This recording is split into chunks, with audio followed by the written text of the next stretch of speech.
In South Los Angeles, you see that van there that has just exited the southbound 110 freeway in South Los Angeles, being pursued by a black and white unit. We really don't have a whole lot of details at this point. We do know we have Sky 5 overhead, and we'll check in with Mark when he's ready. But we do know that this vehicle, or van, I guess you could say, was on the 110 freeway, and now appears to be going very fast on some surface streets. And that's always a dangerous thing because there's red lights and people crossing streets and, you know, all sorts of things that pose all kinds of problems when we're watching a pursuit. And it looks like it's pulling into, well, it looks like another street, another neighborhood street, yeah. And of course, when you get on those streets like that, they get really tight. You see some pedestrians right there, now turning onto another street. He's probably just kind of going around in circles right now and probably looking for some place to dump the vehicle. Let's go up to Sky 5 and Mark Kona, who's actually been following this for quite a few minutes now. Mark, what can you tell us?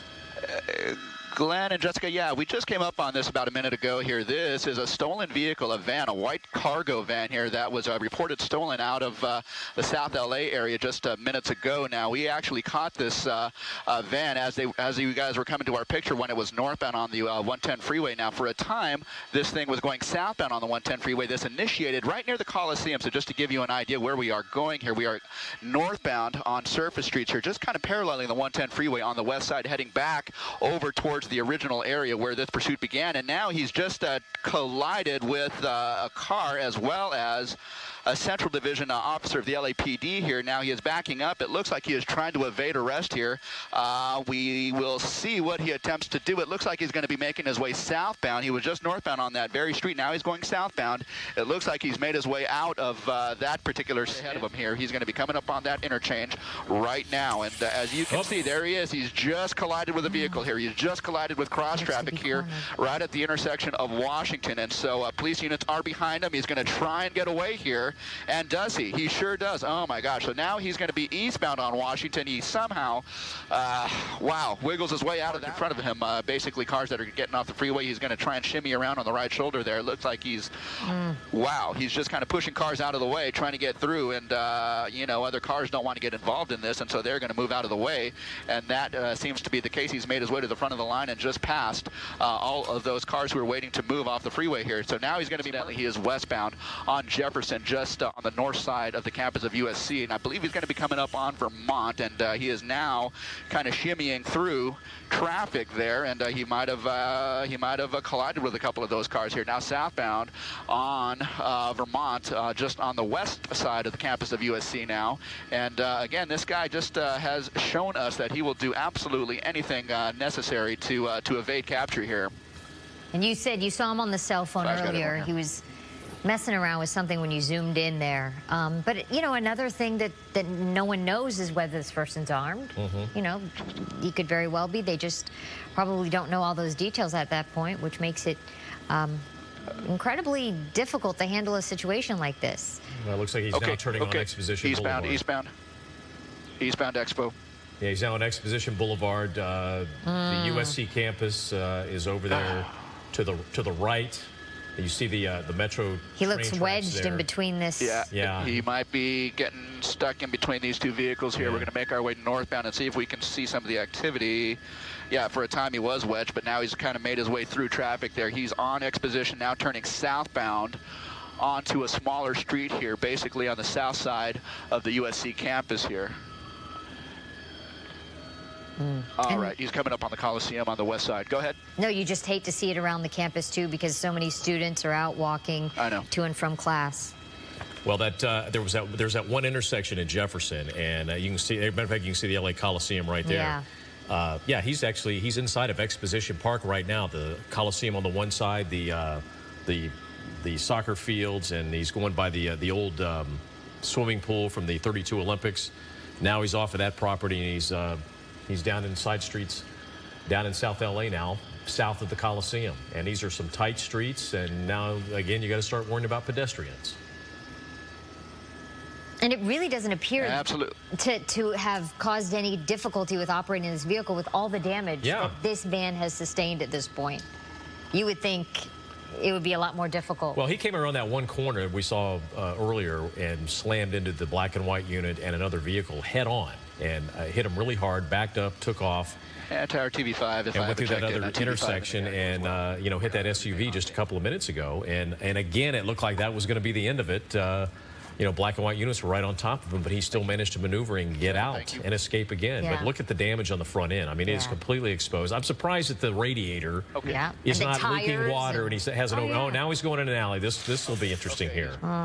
That could lead to a dead end or something. And also, for those of you who don't know, Mark Kono is flying a helicopter, and he's also talking to air traffic control and keeping out of the way of LAPD that's in the sky and all sorts of things. So he's juggling many things as well. That's what you're hearing. Okay, back northbound as well. Back northbound. Well, it looks like he may be slowing down. Yeah, I think back northbound. It looks like.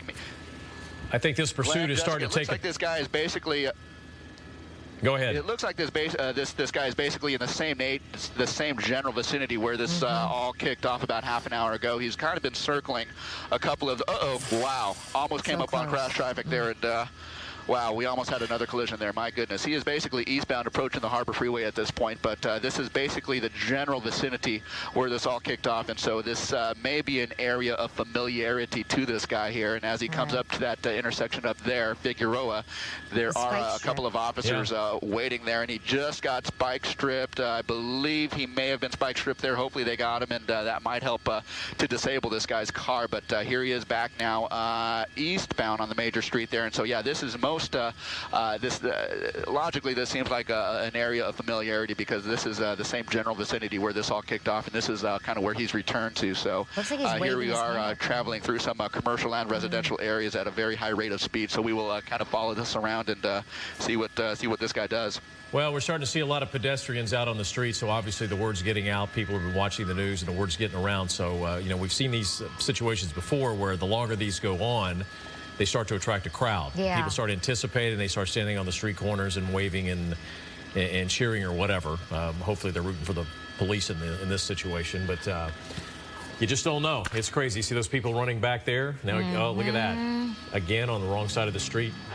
I'm wondering if he did make contact with that spike strip because he seems to be really out of control at this point.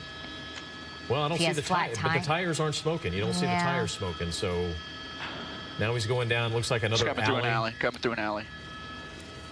through an alley northbound. Now he's going to be making a right-hand turn off to the east. He's going to be coming up on some traffic here, some LAPD traffic waiting at the intersection. Now turning southbound. And you hate to anticipate how this is going to end because this is a guy that's not going to go easy. Yeah, you know. Okay. Mark, you think at almost some point that one of these, an officer at one of these intersections would try to T-bone him? Well, you know what, Glenn? I don't know about that. You know, you think the best they might be able to hope for would be to spin him at some point if given the correct amount of speed here. But I will tell you, this neighborhood is thoroughly saturated with LAPD officers here. I mean, again, this just seems like a familiar area to him, and so there are officers at several of the intersections. But however, having just said that, he's just going to be coming up on a bus here. My gosh, turning northbound. You know, at the rate that he's kind of ripping through these small streets and coming up on major you know, intersections here, I'm just surprised that he hasn't T-boned an officer or someone else. We have already seen several accidents already directly involving this guy just coming too fast and blind into intersections here. So now he's northbound. You know, I will say that he's probably traveling a little bit slower than he was at its peak. Maybe that van is showing some signs of wear, or maybe it's slightly disabled. We just don't know at this point. You know, here he's going to be making a right turn, and there he is. And he's just tried to make the right turn a little bit too fast, and now he's going to try and get out of this. And so he has been able to do so countless times before, and now here's another time. He is just now he was basically taking that turn too fast, and he couldn't make the turn, and so he just got pinned up against the curb there and the vehicle. But he is able to get out of that one, as we have seen time and time again at this point. So again, he's just kind of making his way, making the round through the neighborhood here, east, west, north, and south through this residential area, just south of the Coliseum by about 3 to 5 blocks at this point. But he's just kind of making his way around.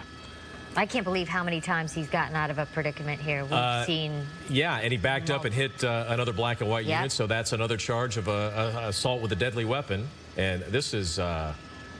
It's just amazing he's lasted as long as he has. Okay. It really is, considering the damage to that vehicle, and he just continues to go. And that they can't corner him in. They're so close every time, and he gets away. Well, it looked like they were going to try a pit maneuver that intersection a couple of, about 30 seconds ago, but there was another vehicle sitting there, so there's no way they could do that.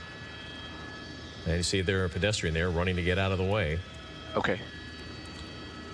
Again, if you're just joining us, you're watching The View from Sky 5. This is a cargo van that was stolen in South Los Angeles near the LA Coliseum in Exposition Park. And it looks like another spike strip. Spike strips. There we go. Good job. Good job. Great placement on that spike strip.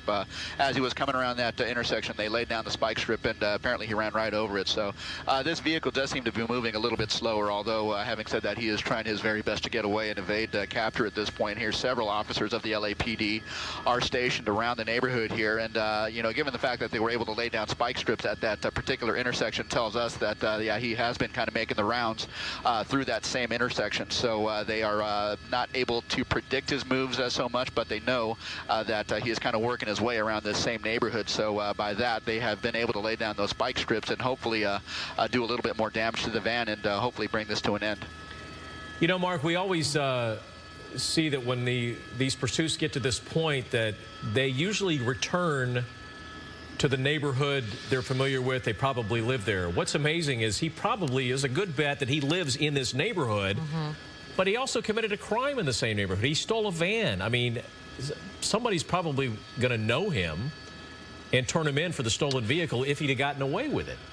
It seems like you would have committed the crime, you'd go to another neighborhood. Yeah, you would think, but, who can attest to the, logic of, what these guys do and, why they do things. But he's literally going I in don't know for sure that the van is from this particular neighborhood, but he definitely knows, well, he certainly seems to know a little bit about the layout of this neighborhood here in terms of streets and, where to turn. And he just seems to kind of know the ins and outs of this neighborhood. So he has been just kind of making the rounds over, say, a 5 to 10 block square radius here, and he continues to do so. Yep. They're getting him at each stop sign, though. I mean, he's ran over multiple, and then now an officer just pulled back a woman there on the corner. Somebody was yelling, ran out in the street and was yelling at him. Somebody was yelling at him. Maybe someone he knows, like Glenn said, if he does live in this neighborhood, there could be relatives, asking him to stop. Okay, he's coming down the alley. He's turning down another alley, and the officer's right behind him. And you think at this point, just give it up. I mean, you're not getting away. There's the chance of you getting away passed a long time ago. But he continues to. If he makes the right turn here. If he makes the right turn, half a block down is where that officer pulled that woman back. So we will see. It looks like this may be an area of familiarity here. He has gone through that intersection now, and that was the intersection that we just saw that officer and that woman just moments ago here. He has just passed that intersection. And this van is definitely disabled and on its way to slowing down even more. So hopefully they can bring this to an end. It sure seems like that is going to be the case at this point. He just steps out of the van. He is just running. He's foot-bailed into this kind of shopping center here. He's in the parking lot. LAPD guys are in pursuit on foot. He is just kind of making his way around, but I would suspect that he slips, and that is what's going to do him in. So he slips and falls, and that's what did him in. The LAPD able to swarm this guy basically and bring this to an end. Wow, what an amazing pursuit, my goodness. Well, it doesn't look like he's giving up very easy. I mean, we've got, let's see, 1, 2, 3, 4, 5, 6, 7, 8, 9. Well, they keep coming. They keep coming. They have got a struggle on their hands. Okay. Yeah, this is Vermont, just south of 43rd, where this just came to a termination, or where the pursuit just came to termination here. But you can see there's no shortage of officers here ready to take this guy into custody here. He has led this police force on a pursuit for at this point for the better part of half an hour, even longer. This pursuit basically started right in this general neighborhood here, and that is where it ends. But this is on Vermont here, just south of 43rd, and this is going to be tied up for quite a while for the investigation here. But there you go. This suspect, this stolen vehicle suspect, has now been taken into custody. Okay, Mark Kono up in Sky 5, and look at him. He's actually laughing.